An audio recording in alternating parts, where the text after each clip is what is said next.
அனைவருக்கும் புது வருட வாழ்த்துக்களை 2024 புது வருட வாழ்த்துக்களை கூறிக்கொள்கிறேன். சங்கீதக்காரன் 102 65:11 சொல்லும்போது உமது வருஷத்தை உம்முடைய நன்மையால் முடிசூட்டுகிறீர், உமது ஆண்டுகள் முடிந்து போவதில்லை என்று 102ஆம் சங்கீதத்திலும் அவர் சொல்லுவதாக அந்த இடத்துல வந்து பார்க்குறோம். 2 வசனங்களை நாம் அடிப்படையில் கொண்டு நாம் அங்கே பார்க்கும்போது அங்கு 2 காரியங்களை ஒன்று சொல்லுகிறார்.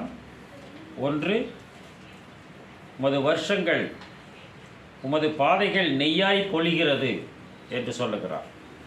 வருஷத்தை உம்முடைய நன்மையால் முடிசூட்டுகிறீர் அப்படிங்கிறாரு. அதே சமயம் உம்முடைய வருஷங்கள் தலைமுறையாக இருக்கும் அப்படின்னு சொல்லுகிறார். உமது ஆண்டுகள் முடிந்து போவதில்லை என்றும் சொல்லுகிறார். எனவே இது ஆண்டுகள் முடிந்து போகாது. நமக்கு ஒரு ஆண்டை நாம் புதிய ஆண்டுக்குள்ளாக நாம் செல்லும்போது ஒரே ஒரு காரியம்தான். இதுவரைக்கும் 2023ன்னு சொல்லிக் கொண்டிருந்தவர்கள் இனி 2024 என்று சொல்லுகிறவர்களாக மாற்றப்படுகிறார்கள். அதுதான் ஒரு மாற்றம் தான் வருதே தவிர வேறு ஏதாவது மாற்றம் இருக்குமா? ஒரு மாற்றம் இருக்க போகிறதில்ல. அந்த டேட்டை பார்த்தா தான் நம்மளுக்கு மாறுது, கேலண்டர் மாறுது. அப்படிங்கும்போது ஒரு மாற்றத்தை நாம் ஒரு புதுமையாக, அது புதுசு தானே, ஒரு புதுமையாக நாம் ஏற்றுக்கொள்ளுகிறவர்களாக இருக்கிறோம். அதே சமயம் உபாகமத்திலே நாம் படித்தோம். அங்கு படிக்கும்போது அந்த 11ஆம் அதிகாரம் 11ஆம் வசனத்தையும் 12ஆம் வசனத்தையும் நாம் பார்க்கும்போது நீங்கள் சுதந்திரிக்க போகிற தேசமோ மலைகளும் பள்ளத்தாக்குகளும் உள்ள தேசம். நீங்கள் சுதந்திரிக்க போகிற தேசம் மலைகளும் பள்ளத்தாக்குகளும் உள்ள தேசம். அது வானத்தின் மழை தண்ணீரை குடிக்கும் தேசம். அது வானத்தின் மழை தண்ணீரை குடிக்கும் தேசம்ங்கிறார். அப்படின்னா அந்த ஒரு தேசத்திற்கு அழைத்து செல்லுகிறார். எகிப்து என்ற இருட்டில் இருந்து கானான் என்ற வெளிச்சத்தை நோக்கி அழைத்து செல்லுகிறார். அந்த தேசம் எப்படி இருக்குமா? அது மலைகளும் மலைகளும் மடுவும் உள்ள தேசமாக இருக்கிறது. அப்ஸ் அண்ட் டவுன்ஸ் அதில் இருக்கு, ஏற்றத்தாழ்வு உள்ளக்கூடியதாக இருக்கிறது.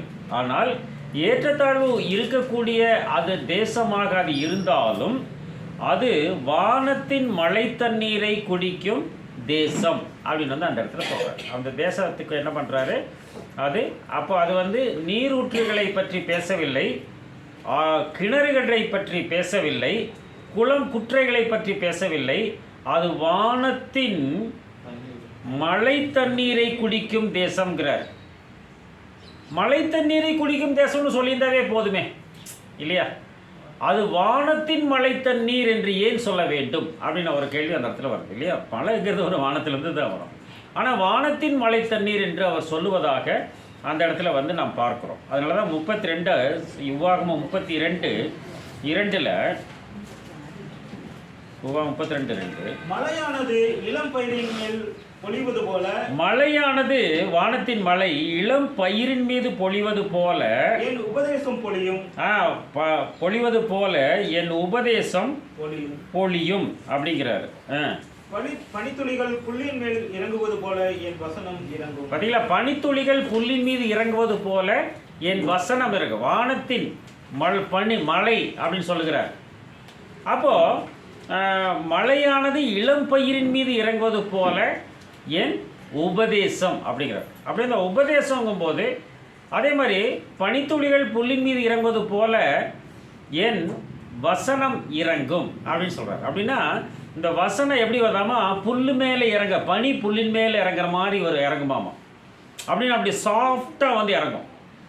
ஆனால் மழை எப்படி வரும் உங்களுக்கு? அது ஃபோர்ஸாக வரும் இல்லையா? அது உபதேசம்ங்கிற. உபதேசம்னா என்ன? திருப்பி ஒரு விஷயத்தை நீங்கள் சொல்லிட்டே இருந்தீங்கன்னா அதுக்கு பேர் உபதேசம். சும்மா லைட்டாக சொன்னீங்கன்னா அதுக்கு பேர் அது அட்வைஸ். அப்படியே போகும். அப்போது அது என்ன பண்ணுறது? அது சொல்கிறார். அப்படின்னா இந்த மழை அப்படிங்கிறது அதிகமாக அடிக்கக்கூடியது ஒன்றாக இருக்கிறது. அது புல்லு மேலே அப்படியே இறங்குதான். புல்லுன்னா ஜனம்னு நம்ம படித்த விவசாயம் 47 படிச்சுக்கிறோம். அப்படின்னா அந்த ஜனத்து மேலே வந்து பனி அப்படியே இறங்குமா. 1000 வருட அரசாட்சியில் இந்த ஜனங்கள்லாம் புல்லாக இருக்கிறாங்க, அவங்க மேலே இறங்கும். அதுக்கு முன்னாடி மழை பெய்கிற மாதிரி என்ன பண்ணும், அவருடைய வருகை எப்படி இருக்காமோ முன்மாதிரி பின்மாதிரியை போல் இருக்குதுன்ட்டார். 2 சொல்கிறார். முன்மாதிரியை போல வருகிறார், பின்மாதிரியை போலவும் வருகிறார். மாறி மழையை போல 2 விதமாக அந்த இடத்துல சொல்லுவார். அவருடைய ரகசிய வருகை, அவருடைய பகிரங்க வருகை என்று 2 விதமாக அந்த இடத்துல நாம் பிரிக்கிறவர்களாக இருக்கிறோம் என்பதை பார்க்குறோம். சங்கீதம் 119 89 119 89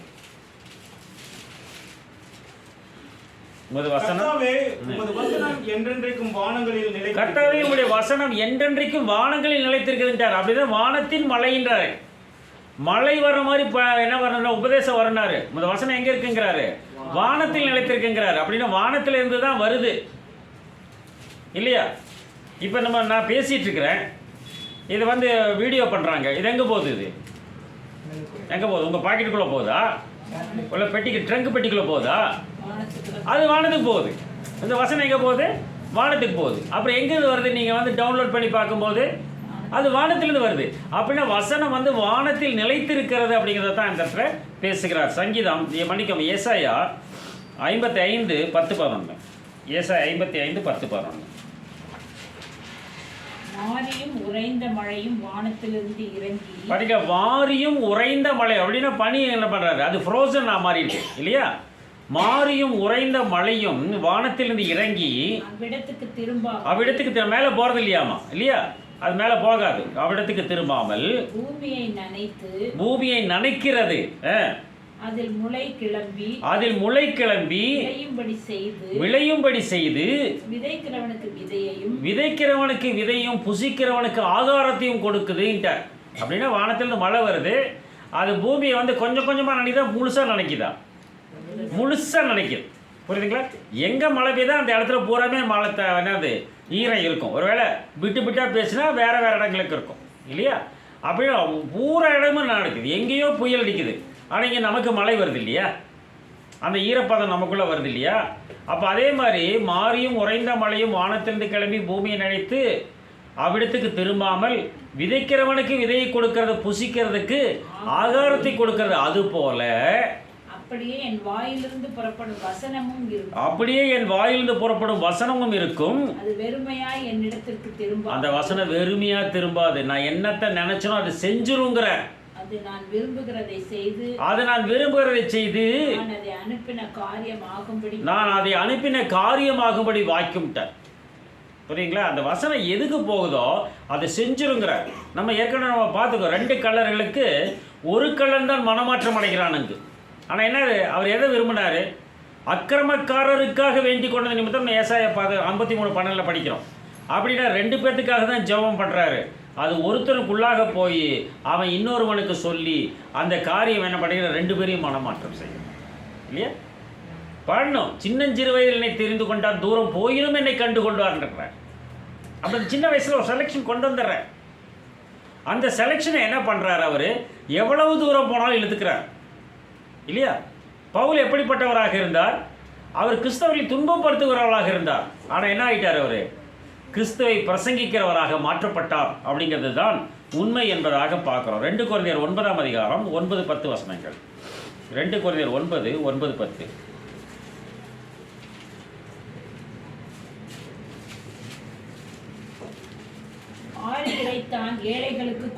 வாரி இறைத்தான் ஏழைகளுக்கு கொடுத்தான். அவனுடைய நீதி என்றென்றைக்கும் நிற்கும். அவனுடைய நீதி எப்பவுமே நிற்கும் அப்படி சொல்லிட்டாரு.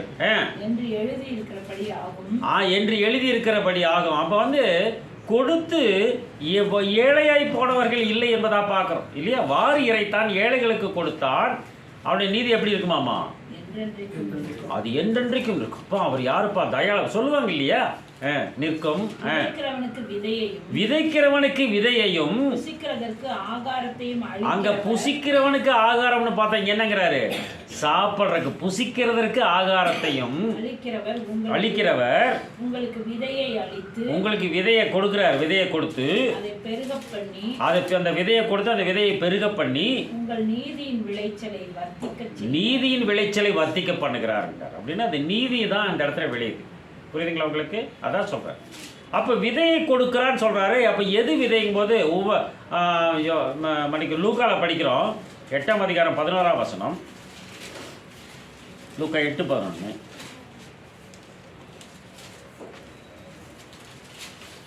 அந்த ஓமையின் கருத்தாவது கடவுளுடைய வசனம். விதை கடவுளுடைய வார்த்தைகள், வசனம். அப்போ இந்த வசனத்தை தான் கொடுக்குறாரு. பொதுவாகவே நம்ம என்ன பண்ணுறாங்க, அது கிறிஸ்தவர் அல்லாதவர்களோ நியூ இயர் அன்னைக்கு என்ன பண்ண கேட்டிங்கன்னா, அவங்க கண்டிப்பாக ஏதோ ஒரு ஆலயத்துக்கு போகிறாங்க. நைட்டு மாஸுக்கு போகிறாங்க, காலையில் போகிறாங்க. அப்போ அவங்களுக்கு எவ்வளோ சௌரியப்படுதோ அந்த மாதிரி என்ன பண்ணுறாங்க, நிறைய மாவட்டம் இருக்கும். எனக்கு தெரிஞ்ச நிறைய ஒரு சில சகோதரர் என்ன பண்ணுவாங்க, இங்கேருந்து கோவா போவாங்க. கோவாவில் இருக்கக்கூடிய சர்ச்சில் போய் என்ன பண்ணுவாங்க, கலந்துக்குவாங்க. அப்போது அந்த அது வந்து தமிழ் புத்தாண்டா ஆங்கில புத்தாண்டா எந்த புத்தாண்டாக இருந்தாலும் சரி, அது கடவுள் சமூகத்தில் வந்து இந்த நாளை வைத்து நாம் துவங்க வேண்டும் என்ற எண்ணம் அவர்களுக்குள்ளாக வருவதைத்தான் அந்த இடத்துல பார்க்குறோம். அப்போது விதை கடவுளுடைய வார்த்தைகள் பார்க்கும். இந்த உபாகமம் 11ஆம் அதிகாரம் 12ஆம் வசனத்தில் சொல்லும்போது என்ன சொல்கிறாரு, அது உன் கடவுளாகிய ஆண்டவர் விசாரிக்கிற தேசம் வருஷத்தின் துவக்கம் முதல் வருஷத்தின் முடிவு மட்டும் எப்பொழுதும் உன் கடவுளாகிய ஆண்டவரின் கண்கள் அதன் மேல் வைக்கப்பட்டிருக்கிறது என்று அங்கு சொல்லுவதாக பார்க்குறோம். அப்படின்னா ஒரு தேசத்தை பற்றி சொல்கிறாரு. அந்த தேசத்துக்கு வந்து மழை கொடுக்குறேன்ட்டாரு. அந்த தேசம் மழையினால் நனைக்கப்படுகிறதுன்ட்டாரு. அந்த தேசம் மழையினால் நனைக்கப்படும் போது கிளைமேட் எப்படி ஆகுது, குளிர்ச்சி ஆகிடும். புரியுதுங்களா உங்களுக்கு? நம்ம ரொம்ப வெய்ய காலமாக இருக்குது, வெய்ய காலமாக நம்ம ரொம்ப டென்ஷனாக இருக்குது, ரொம்ப எரிச்சலாக சொல்லுவோம் இல்லையா? ஆனால் நல்ல ஒரு மழை பெஞ்சதுன்னு வைங்க, அப்படியே பூமி மட்டும் குளிர்றது இல்லை, மனிதர்களும் குளிர்ந்து விடுகிறார்கள். புரியுதுங்களா? அதான் நம்ம சகோதரர் ஒருத்தர் சொன்னார், பூமியின் தன்மையும் மனிதனுடைய தன்மையும் ஒன்று போல இருக்கிறதுன்னு. பூமி உள்வாங்கிக் கொள்ளுகிறது இல்லையா? பூமி உள்வாங்கிக் கொண்ட அனைத்தையும் அழித்து போடுகிறதா இல்லையா? எல்லாத்தையும் கொண்டு போய் என்ன பண்ணிடுறாங்க, வேஸ்ட் ஈஸ்ட் எல்லாத்தையும் என்ன பண்ணிடுறாங்க, போய் மண்ணுக்குள்ளே தான் போடுறாங்க. அது என்ன ஆகிடுது, எல்லாத்தையும் அது அழிஞ்சு போயிடுது. ஆனால் விதையை போட்டிங்கன்னா என்ன ஆகுது, விதையை முளைக்க வைக்கிது. புரியுதுங்களா? அது புவியீர்ப்பு விசை. அந்த புவியீர்ப்பு விசை கொஞ்சம் மாற்றத்தை உண்டாக்கி அதை வெளியே அனுப்புகிறது. அது மரம், மனிதனுக்கும் உயிரினங்களுக்கும் அது உதவி செய்ய வேண்டும் என்பதை என்ன பண்ணுது, அது தன்னகத்தை வைத்துக்கொண்டு அதை செயல்படுத்துகிறதுங்கிறது அந்த இடத்துல நான் பார்க்கிறவர்களாக. அப்படின்னா அப்படிப்பட்ட தேசம் எது அப்படின்னு நீங்கள் பார்த்தீங்கன்னா படிங்க, ஏசாயா 62:4-12. ஏசாயா 62:4. நீ இனி கைவிடப்பட்டவள் எனப்படாமலும். நீ இனி கைவிடப்பட்டவள் என, நீன்னு வந்து ஒருமையில சொல்றாரு, கைவிடப்பட்டவள் என்று பெண்மையில சொல்றாரு, எனப்படாமலும். உன் தேசம் இனி பாழான தேசம் எனப்படாமலும். உன் தேசம் இனி பாழான தேசம் எனப்படாமலும். நீ எப்சிபா என்றும். நீ எப்சிபா என்றும், மை டிலைட் அப்படிங்கிறார். நீ எப்சிபா என்றும் உன் தேசம் பியூலா என்றும். உன் தேசம் பியூலா என்றும் சொல்லப்படணும். பியூலான்னு என்ன பார்த்தோம்னா அந்த இடத்துல வந்து உங்களுக்கு அது பி மேரீட் அப்படிங்கிறார், வாழ்க்கைப்படுதல் அப்படிங்கிறார். நீ கைவிடப்பட்டவன் சொல்ல மாட்டாங்க, நீ வாழ்க்கைப்பட்டவன் சொல்லுவாங்க, மை டிலைட் சொல்லுவாங்க. எனக்கு ஏற்புடையவள் அப்படின்றத சொல்கிற அளவுக்கு இந்த தேசத்தை மாற்றுகிறார் அப்படின்னு தான் அந்த இடத்த சொல்கிறாரு. அப்படின்னா ஒரு தேசம் வாழ்க்கைப்பட்ட தேசமாக மாற்றப்படும். சில பக்கம் நம்ம பார்க்குறோம், சில ஊரில் பொண்ணு எடுக்க மாட்டாங்க. ஓ அந்த ஊரா, ஐயோ வேண்டாமா. இப்போ அந்த மண்ணுடைய குணாதிசயம் அந்த மக்கள் மீது திணிக்கப்படுகிறது, காணப்படுகிறது. இது நடக்குது, நடைமுறையில் இருக்கு. அந்த ஏரியாவில் இருக்கிறவங்க அப்படி தான் அவங்க வந்து செயல்பாடு இருக்கும் அப்படின்னு சொல்லுவாங்க, நிறைய சொல்லுவாங்க அந்த மாதிரி. அப்போது நீ நீ கைவிடப்பட்டன்னு சொல்ல மாட்டேன், நீ தெரிந்தெடுக்கப்பட்ட மக்கள். சில ஏரியாவில் நீங்கள் பார்த்தீங்கன்னா பயங்கர பிரில்லியண்ட், எல்லாம் படித்தவங்களா இருப்பாங்க. சில ஏரியாவில் பார்த்தீங்கன்னா எல்லாம் ரவுடித்தனம் பண்ணுவாங்க. அப்படி அந்த குணாதிசயங்கள் அந்த இடத்துல மாற்றப்படுகிறது. கைவிடப்பட்டவள் எனப்படாமல் எப்சிபா என்றும் பியூலா என்றும் நீ அழைக்கப்படுவாய் என்று சொல்லுகிற 12ஆம் வசனம். அவர்களை பரிசுத்த ஜனம் என்றும், அவர்களை பரிசுத்த ஜனம் என்றும், கர்த்தரால் மீட்கப்பட்டவர்கள் என்றும் அவர்கள் பரிசுத்த ஜனம். அப்படி என்ன பண்றாரு, அழைக்கப்பட்டவள் பரிசுத்த ஜனமாக மாற்றப்படுகிறார், கர்த்தரால் மீட்கப்பட்டவள் என்று சொல்லுகிறார். ஒரு ரோட்ல ஒரு பையன் பிச்சை எடுத்துட்டு இருக்கிறான்.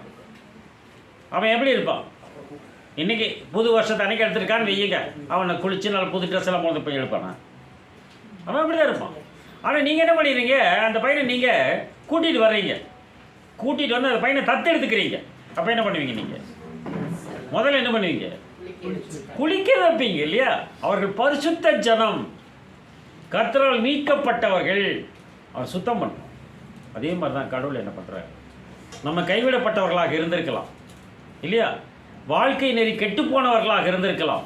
நம்ம என்ன பண்ணாரு, அப்போ என்னன்னு படிச்சிங்க 12ஆம் வசனத்தில், நீ அவர்கள் பரிசுத்த ஜனம் என்றும் கடவுளால் மீட்கப்பட்டவர்கள் சொல்லுவார்கள், நீ தேடிக்கொள்ளப்பட்டதென்றும் கைவிடப்படாத நகரம் என்றும் பெயர் பெறுவாய். கைவிடப்படாத நகரம் என்ற பெயர் உனக்கு வரும். கைவிடப்படாத நகரம், தேடிக்கொள்ளப்பட்ட. நம்ம நினைச்சுக்கலாம் கைவிடப்பட்டவன் நினைச்சிட்டு இருக்கலாம், அப்படி இல்லை.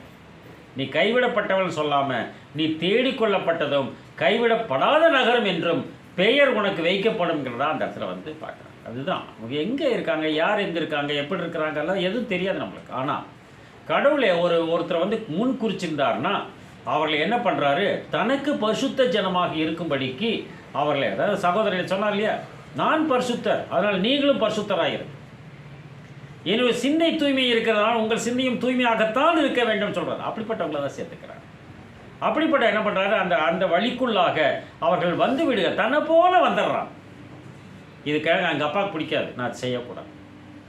அப்போ அப்பாவோடு சேர்ந்து இருக்கும்போது அந்த பிள்ளைகளுடைய குணாதிசயங்கள் நன்மைக்கு ஏதுவான காரியங்களாகவே மாற்றப்படும். ஒருவேளை அப்பா மோசமானவராக இருக்கலாம் உலக பிரகாரமாக, ஆனால் பிள்ளைக்கு முன்னாடி எப்படி இருப்பார், அவர் மோசமானவர் இருப்பாரா?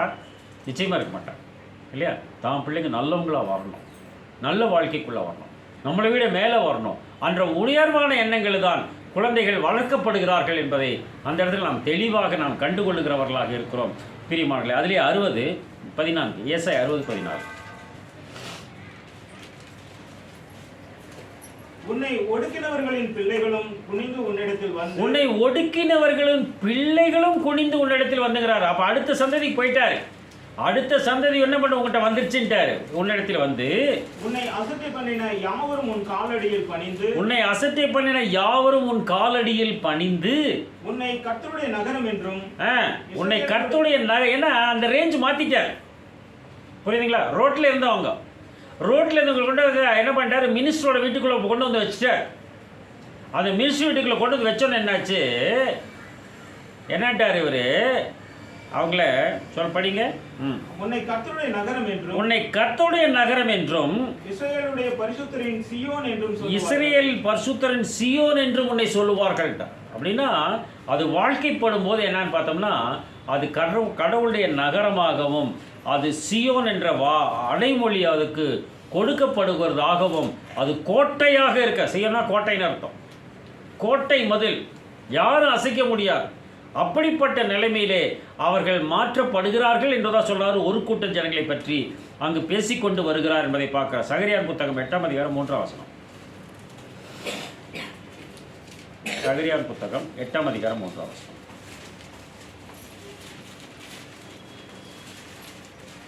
8:3. நான் சீயோனிடத்தில் திரும்பி, நான் சீயோனிடத்துக்கு திரும்பி எருசலேமின் நடுவிலே வாசம் பண்ணுவேன். நான் சீயோனிடத்துக்கு திரும்பி எருசலேமின் நடுவிலே வாசம் பண்ணுவேன். எருசலேம் சத்திய நகரம் என்றும், அந்த எருசலேம் எப்படி இருக்குமாமா, அது சத்திய நகரமாக இருக்கிறதாம்.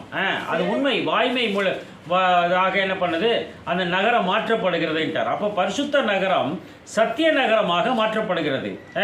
சேனைகளுடைய கர்த்தரின் பர்வதம், சேனைகளுடைய கர்த்தரின் பர்வதம் பரிசுத்த பர்வதம் என்றும் அழைக்கப்படும், பரிசுத்த பர்வதம் என்றும் அழைக்கப்படும்.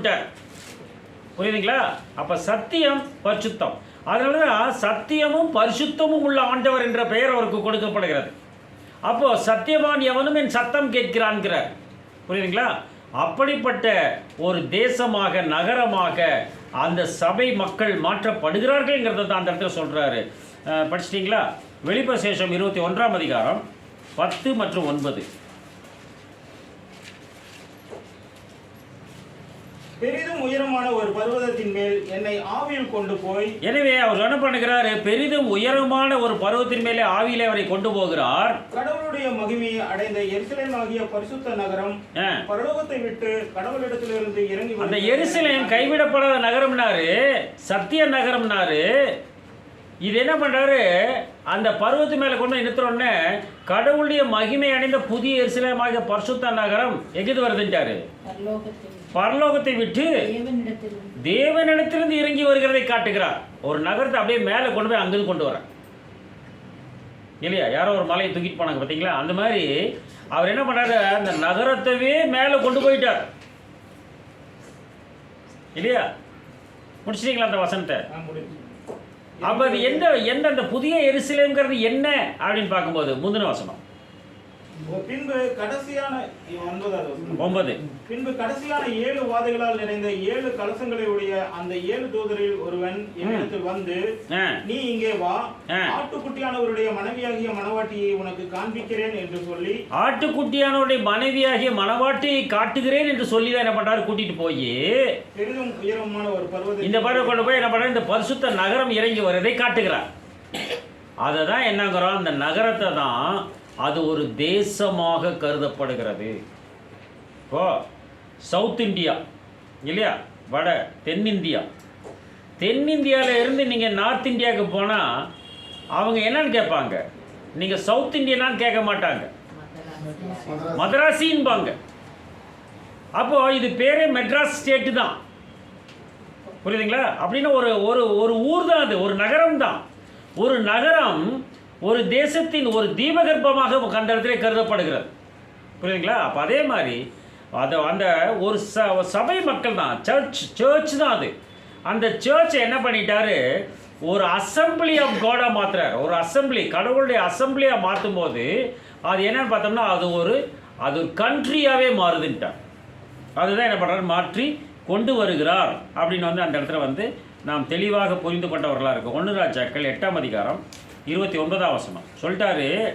அப்போது இங்கே 11:12 சொல்லும்போது உபாகமத்தில் கர்த்தர் விசாரிக்கிற தேசம்னு சொல்லுகிறார். அந்த தேசம் எப்படிப்பட்டதாமா? அந்த தேசம் கர்த்தரை விசாரிக்கிறாராம். அதுக்கு முன்னாடி ஒரு வசனம் படிச்சிருங்க, 1 பேதுரு 5:7 படிங்க. 1 பேதுரு 5:7. அவர் உங்களை விசாரிக்கிறவரானபடியால் உங்கள் கவலைகளை எல்லாம் அவர் மேல் வைத்து விடுங்கள். பாத்தீங்களா? அந்த கர்த்தர் விசாரிக்கிற தேசம்னார். இங்க என்னன்ட்டாரு?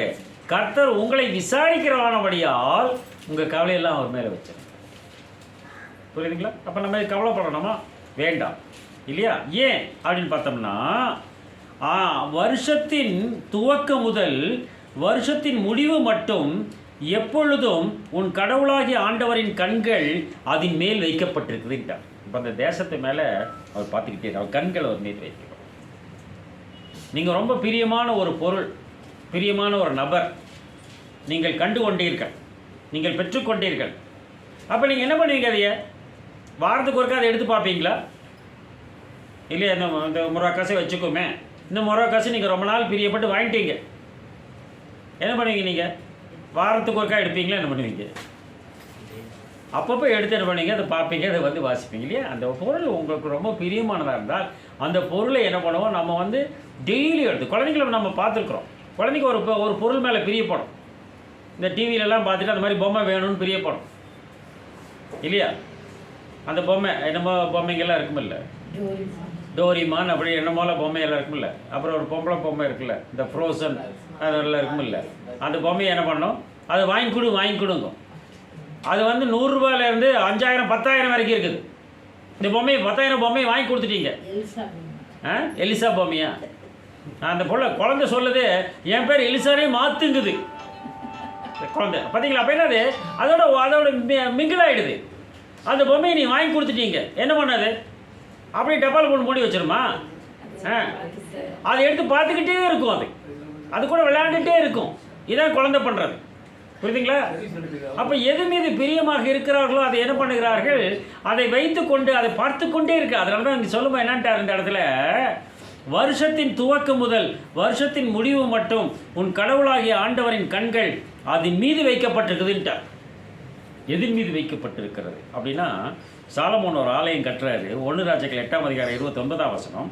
உமது அடியேன் இவ்விடத்திலே செய்யும் விண்ணப்பத்தை கேட்கும்படி ஆலயம் கட்டி சொல்றாரு, உமது அடியேன் இந்த ஆலயத்தில் செய்கிற விண்ணப்பத்தை நீ கேட்கும்படிக்கோ என்னுடைய நாமம் விளங்கும் என்று நீர் சொன்ன ஸ்தலமாகிய இந்த ஆலயத்தின் மேல் என்னுடைய கண்கள் இரவும் பகலும் திறந்திருப்பதா. உன் கண்கள் இரவும் பகலும் இந்த ஆலயத்து மேல திறந்திருக்கணுங்கிறாரு. அப்படின்னு கேட்கிறாரு. நடக்குமா அது? 9ஆம் அதிகாரம் 3ஆம் வசனம். நடந்துச்சு. கர்த்தர் அவனை நோக்கி, நீ என் சமூகத்தில் செய்த உன் விண்ணப்பத்தையும் உன் வேண்டுதலையும் கேட்டு என் சமூகத்தில் செய்த விண்ணப்பத்தையும் வேண்டுதலையும் கேட்டேன். நீங்க கேட்கறீங்க. நீங்க அதை கேட்டதுக்கு அவர் மறுமொழி கொடுக்குறாரு அந்த இடத்துல. கர்த்தர் இந்த ஆலயத்தில் என் நாமம் என்றென்றைக்கும் விளங்கத்தக்கதாக. கர்த்தர் இந்த ஆலயத்தில் என்னுடைய நாமம் என்றென்றைக்கும். எதுங்க ஆலயம்? நீங்களே தேவனுடைய ஆலயம் இல்லையா? இந்த ஆலயத்தில் விளங்கும்படிக்கு அதை பரிசுத்தமாக்கினேன். என் கண்களும் என் இருதயமும் என்னாலும் அங்கேயே இருக்கும். பாத்தீங்களா? என் கண்கள் மாத்திரம் சொல்லுங்க, என் கண்களும் என் இருதயமும் என்னாலும் அதன் மீது நோக்கமா இருக்கும். அப்படி இருதயம் நோக்கம் எது மேல? அந்த ஆலயம் இல்லையா?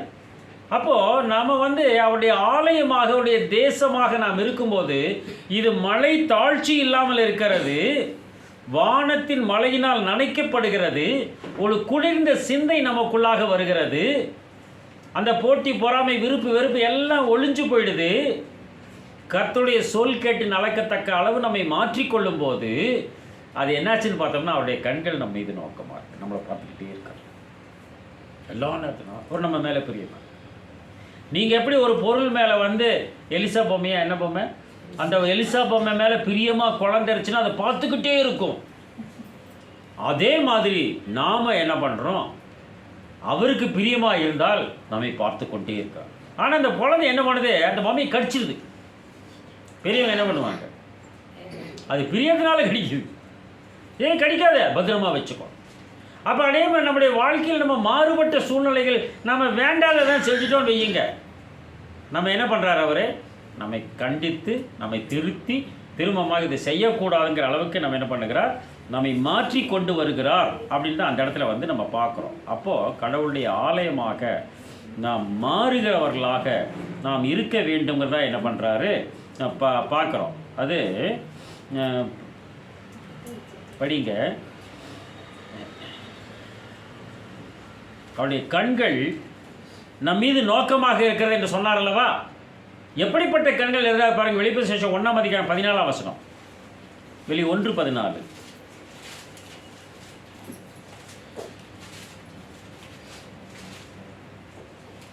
வெளி 1:14. அவருடைய சிரசும் மயிரும் வெண் பஞ்சை போலவும், அவருடைய சிரசும் மயிரும் வெண் பஞ்சை போல உறைந்த மலையை போலவும், உறைந்த மலையை போல இருக்குதாம். பார்த்தீங்களா? அதுதான் பெண் பஞ்சை போல உறைந்த மலையை போலக்கா. உறைந்த மலையை போல அவருடைய வார்த்தை இறங்குகிறதுன்ட்டாரு. அவருடைய கண்கள் அக்கினி ஜுவாலையை போல இருக்கு. அவருடைய கண்கள் அக்கினி ஜுவாலையை போல இருக்கிறதாம். போதுங்க. அவருடைய கண்கள் எப்படி இருக்குதாமா? அவர்கள் கண்கள் மீது நோக்கமாக இருக்கிறார். அவருடைய கண்கள் எப்படி இருக்குதாமா? அக்கினி ஜுவாலையாக இருக்கின்றார். அக்கினினா என்ன? அவருடைய வார்த்தை அக்கினி போல. படிக்கிறோம் எரேமியா படிக்கிறோம் இல்லையா? அவருடைய வார்த்தை அக்கினியை போல இருக்கின்றார். அவருடைய வார்த்தை அக்கினியாக வருகிறது. அக்கினியாக வருகிற வார்த்தை என்ன பண்ணுது? அக்கினி பொறிகளாக மாற்றப்படுகிறது மக்கள் கூட்டங்களே. அதனால தான் இதில் படிக்கிற எபிரேயர் 1ஆம் அதிகாரம் 7ஆம் வசனத்தில் ஊழியக்காரர்களும் அக்கினி ஜுவாலைகளாக செய்கிறார்ட்டார். ஊழியக்காரர் என்னன்ட்டார்? அக்கினி அவருடைய கண்கள் எப்படி இருக்கும்? அக்கினி ஜுவாலையாக இருக்குது. அப்படின்னு அவர் எத்தனை கண்ணு? 2 கண்ணு அப்படின்னு நம்ம எடுத்துக்கிறோம். அந்த 2 கண்ணு அப்படி அக்கினி ஜுவாலையாக இருக்குன்ட்டார். ஊழியக்காரர் என்ன பண்ணிட்டாரு? அக்கினி ஜுவாலையாக பண்ணுறேன்ட்டார். அப்போ என்னது? ஊழியக்காரர் கண்ணை மாற்றிட்டார் என்பது தானே பொருள். அப்படி மாற்றிட்டார். கண்மணியை போல என்னை காத்தரலும் சொல்கிறார் இல்லையா? கண்மணியை போல என்னை காத்தரலும் சங்கீதத்தில் சொல்கிறார் 17:8. கண்மணியை போல என்னை காத்தரலுங்கிறாரு. சகரியா 2:8 உன்னை தொடுகிறவன் அவர் கண்மணியை தொடுகிறார். புரியுதுங்களா? அப்படின்னா கண்ணுக்கு பக்கத்தில் கொண்டு வந்துட்டார் என்பது தான் பொருள். உபாகம் 32:10. உபாகம் 32:10. பாலான நிலத்திலும் ஊளையிடுதல் உள்ள வெறுமையான அவாந்தர வெளியிலும் பாலான நிலம் ஊழையிடுதல்ல வெறுமையான கோட்டா நரி கொள்ள நரி எல்லாம் இருக்கக்கூடிய இடம் அப்படியெல்லாம் இருந்துச்சு. அவாந்தர வெளியிலும் அவர் என்னை கண்டுபிடித்தார். இந்த மாதிரி இடத்துல தான் நம்மளை கண்டுபிடிச்சார். நம்ம எங்க இருக்கிறோம்னு தெரியல, நம்மளை கண்டுபிடிச்சிட்டாரு. கண்டுபிடித்து அவனை நடத்தினார், அவனை உணர்த்தினார், அவனை தமது கண்மணி போல காத்தருளினார். பாத்தீங்களா? நடத்தினார், உணர்த்தினார், கண்டுபிடித்தார் இல்லையா? நடத்தினார், உணர்த்தினார், கண்மணியை போல காத்தர். அதனால அவரை பண்றாரு, அவருடைய பலத்தை கைக்குள்ள அடங்கி தான் நம்ம கண்ணு பார்த்தேன் இல்லையா? சரீரத்தில் எந்த பகுதி கண்ணுக்கு பக்கத்தில் வரும்? பூர்வம் கண்ணுக்கு பக்கத்தில் தான் இருக்குது, நெத்தி கண்ணுக்கு பக்கத்தில் தான் இருக்குது. ஆனால் கண்ணுனால் பார்க்க முடியுமா? பார்க்க முடியாது. ஒரே ஒரு அவயம் தான் கண்ணு பக்கத்தில் வரும். எது? அது உள்ளங்கை இல்லையா? கை தான் பக்கத்தில் வரும். அப்போ இந்த கை பக்கத்தில் வருமா கேட்டோம்னா அது அது கண்ணுக்கு அருகாமல் வரும். பொதுவாகவே நம்ம முகங்களை எப்படி துடைப்போம்? இப்படி துடைப்போமா? புறங்கையில் துடைப்போமா? இப்படி உள்ளங்கையில் துடைப்போம். உள்ளங்கை. அப்போ உள்ளங்கை கண்ணோடு தொடர்புடையதாக இருக்கிறது. வேர்த்தால் என்ன பண்ணாலும் கை, இந்த உள்ளங்கை தான் கண்ணு பக்கத்தில் வந்துக்கிட்டே இருக்கும் என்பதாக பார்க்கிறோம். எனவே அப்படியாக என்ன பண்ணுறா, அவருடைய கையுக்குள்ளே வரைந்து வைத்திருக்கார். எப்போ வரைவான்? இன்ட்ரெஸ்டாக இருந்ததோ நீங்கள் பார்ப்பீங்க. சில பேர் ஃபோன் பேசிகிட்டே இருப்பாங்க. ஒரு பேனை ஒரு பேப்பர் இருக்கும், ஒரு பேனை கையில் வச்சுக்கிட்டு ஃபோன் பேசுனான்னு வைங்க, என்ன பண்ணுவாங்க? அதில் தான் வரைஞ்சிக்கிட்டு எழுதிட்டே இருப்பாங்க. பார்த்துருக்கீங்களா? ஏன்னா அது இன்ட்ரெஸ்ட் அவங்க இருக்குது. அந்த இன்ட்ரெஸ்ட் என்ன பண்ணுறாங்க, அதை வரைஞ்சிட்டு எழுதிட்டே அவங்க பேச்சு வேறையாக இருந்தாலும் அந்த எழுத்து, அந்த வரைய தெரியுதோ இல்லையோ, அவங்க அந்த காரியத்தை செய்து கொண்டு தான் இருப்பார் என்பதாக. எப்போ அவருடைய சொல் கேட்டு நடக்கிறவர்களாக இருந்தால் இப்படிப்பட்ட காரியங்களை அவர்கள் செய்து கொண்டு தான் இருப்பார்கள் என்பவர் பண்ணுறாரு. அந்த இடத்துல நாம் புரிந்து கொள்ளுகிறவர்களாக இருக்கிறோம் பிரியமானவர்களே. அதனால என்ன சொல்கிறாரு, இந்த வருடம் முதல் மாதம் முதல் தேதி என்ன பண்ணணும், ஒரு பிரதிக்கினை நாம் எடுத்துக்கொள்ளலாம். இருக்கிறோம் நம்ம பொதுவாக எல்லாருமே செய்வாங்க இல்லையா? அப்போது ஒரு காரியத்தை செய்யலாம். இன்னையிலேருந்து நம்ம ஒரு ஃபேமிலி ப்ரேயர் பண்ணலாம். இன்னையிலேருந்து நம்ம டெய்லி காலையிலையும் நைட்டு ஜெபம் பண்ணலாம். இன்னையிலேருந்து நம்ம டெய்லி பைபிள் படிக்கலாம் அப்படின்னு ஒரு எண்ணம் நமக்குள்ளே வந்துச்சுன்னு வையுங்க. இது நம்ம நிறைவேற்றணுமா இல்லைன்னு எப்போ தெரியும்? அந்த வருஷம் முடியும் போது அடுத்த வருஷம் வரும். இந்த டேக்ஸ் ஆஃபீஸில் ஒரு ஃபெலோஷிப் வச்சுருக்கிறாங்க. அந்த என்னது கமர்ஷியல் டேக்ஸ் ஆஃபீஸர்ஸ் ஃபெலோஷிப்னு ஒன்று இருக்குது. அவங்க ஒரு ஃபெலோஷிப் இப்போ இருக்கான்னு தெரில, ஒரு ஃபெலோஷிப் இருந்துச்சு எல்லாம் வயசானது. அதில் ஒரு தடவை டாக் கொடுக்குறதுக்கு கூப்பிட்டுருந்தாங்க, போயிருந்தேன். அவங்க முடிச்சோன்னா ரொம்ப சந்தோஷப்பட்டாங்க. முடிச்சதுக்கு அவங்க டிஸ்கஷன் பண்ணும்போது என்ன பண்ணுறாங்க, அவங்க இனிமேல் நாம் எல்லாமே வயசானோம், இனிமேல் நம்ம டெய்லி பைபிள் படிக்கணும் அப்படின்றாங்க. எப்போ? வயசான காலத்தில். எனக்கு ஆச்சரியமாக இருந்தது. ஏன்னா யாருமே அந்த பைபிள் திருப்பி அவங்க படிக்க தெரியல அவங்களுக்கு. ஏன்னா அந்த டிபார்ட்மெண்ட்டே ஒரு மாதிரி டிபார்ட்மெண்ட்டு. கமர்ஷியல் டேக்ஸ் ஆஃபீஸ்னு என்னது பயங்கரமான டிபார்ட்மெண்ட் அது. அவங்க ரிட்டையர் ஆனதுக்கப்புறமே கடவுளை தேடுறாங்க. தேடும் என்ன பண்ணாங்க, ஒரு சில அங்கே வேலை செய்கிறவங்களும் கொஞ்சம் பேர் இருந்தாங்க. அப்போ அவங்க உணர்வு நம்ம ஃபேமிலியோடு வரணும், ஃபேமிலியோட கலந்துக்கணும், நம்ம ஃபேமிலியோட பைபிள் படிக்கணும், இப்படி உணர்வு அவங்களுக்குள்ளாக வரும்போது அது ஒரு ஃபெலோஷிப் இல்லையா? உணர்வு வந்தது. செஞ்சாங்களே நமக்கு தெரியாது, ஆனால் செய்யணுங்கிற உணர்வு வருது பார்த்தீங்களா? அதுதான் மிக முக்கியமான ஒன்றாக கருதப்படுகிறது என்பதாக பார்க்குறோம். அதுதான் அங்கே யார் நம்ம மோசே அங்கு செய்தார் என்பதை பார்க்குறோம். அதை பார்த்து நாம் முடித்துக்கொள்ளலாம். யாத்ராம புத்தகம் 40ஆம் அதிகாரம் 1-2 வசனங்கள். யாத்ராம புத்தகம் 40ஆம் அதிகாரம் 1-2 வசனங்கள். கர்த்தர் மோசேயை நோக்கி நீ முதலாம் மாதம் முதல் தேதியில் ஆசரிப்பு கூடாரத்தின் வாசஸ்தலத்தை ஸ்தாபனம் பண்ணு. நீ முதல் மாதம் முதல் தேதியில் ஆசரிப்பு கூடாரத்தின் வாசஸ்தலத்தை ஸ்தாபனம் பண்ணு அப்படின்ட்டார். செஞ்சரா இல்லையா? இல்லையா? எப்போ செய்து முடித்தார்? முதல் மாதம் முதல் தேதியில் ஆசரிப்பு கூடாரத்தின் வாசலை ஸ்தாபனம் பண்ணுன்னு சொல்லிட்டாரு. அதிலே 16-17 படிங்க. கர்த்தர் தனக்கு கற்பித்தபடி எல்லாம் மோசே செய்தானாம்.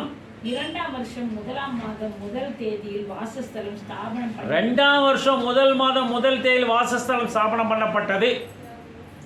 2023 முதல் மாதம் முதல் தேதியில், அவங்களுக்கு வேணா வேற இருக்கலாம், ஆசரிப்பு கூடாரத்தின் வாசஸ்தலம் எதுங்க? அதுதான் ஆலயம். ஆலயம் நாம தான். இந்த வாசஸ்தலத்தை ஸ்தாபனம் பண்ணிட்டாரு.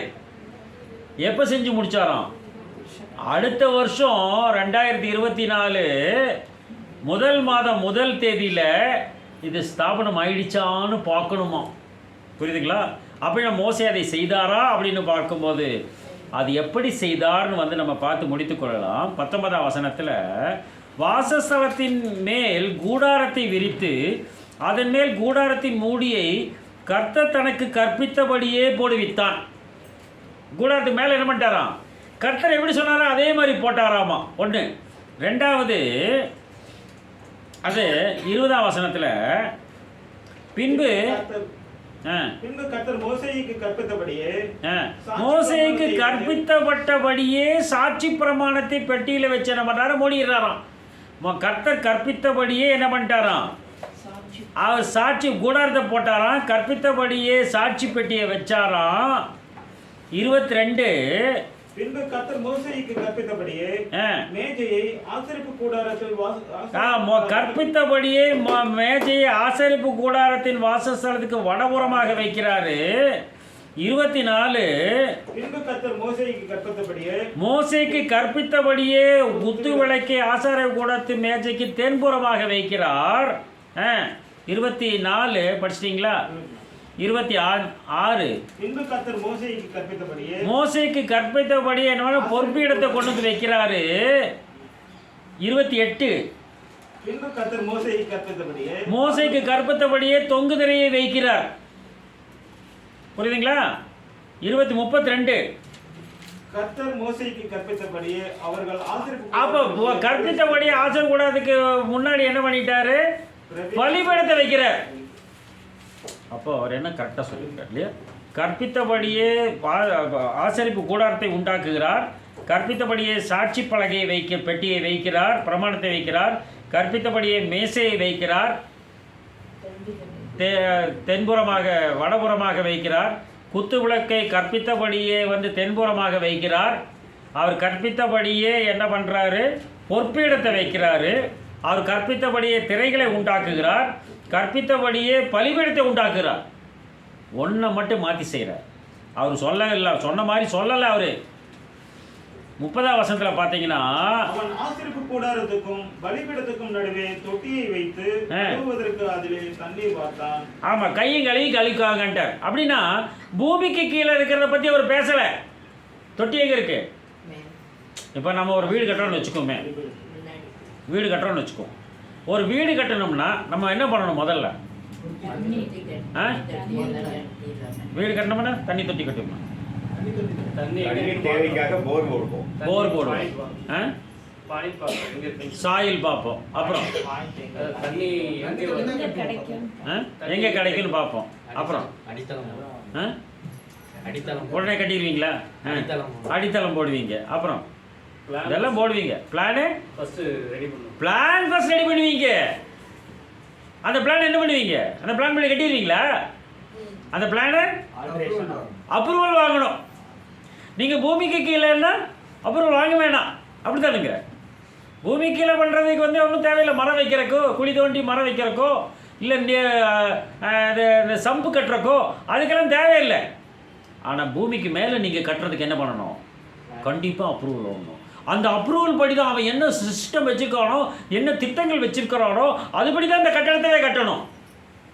மோசே செய்தான் ஆசரிப்பு கூடாரத்தை இல்லையா, அந்த சாட்சி பெட்டியை, சாட்சி பிரமாணத்தை, அந்த குத்து விளக்கை, அந்த மேஜையை, அந்த தொங்கு திரையை, அந்த மூடு திரையை எல்லாம் கர்த்தர் எப்படி பண்ணிச்சாரோ அந்த பலிபீடம் முதற்கொண்டு அத்தனையும் அப்படியே செஞ்சார் இல்லையா? அப்போ அந்த வாசஸ்தலம் அப்படி ஸ்தாபிக்கப்பட்டதாக இருக்கிறது என்பதை அந்த இடத்துல வந்து பார்க்குறோம். எபிரேயர் 9ஆம் அதிகாரம் 1 முதல் 5.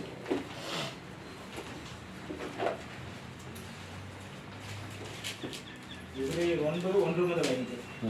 அன்றியும் முதலாம் உடன்படிக்கையானது ஆராதனைக்கேற்ற மறுமைகளும் பூமிக்குரிய பரிசுத்த ஸ்தலமும் உடையதாக இருக்கிறது. அந்த முதலாம் உடன்படிக்கைக்குரியது ஆராதனைக்கு பூமிக்குரிய வாசஸ்தலம் உடையதாக இருக்கிறது.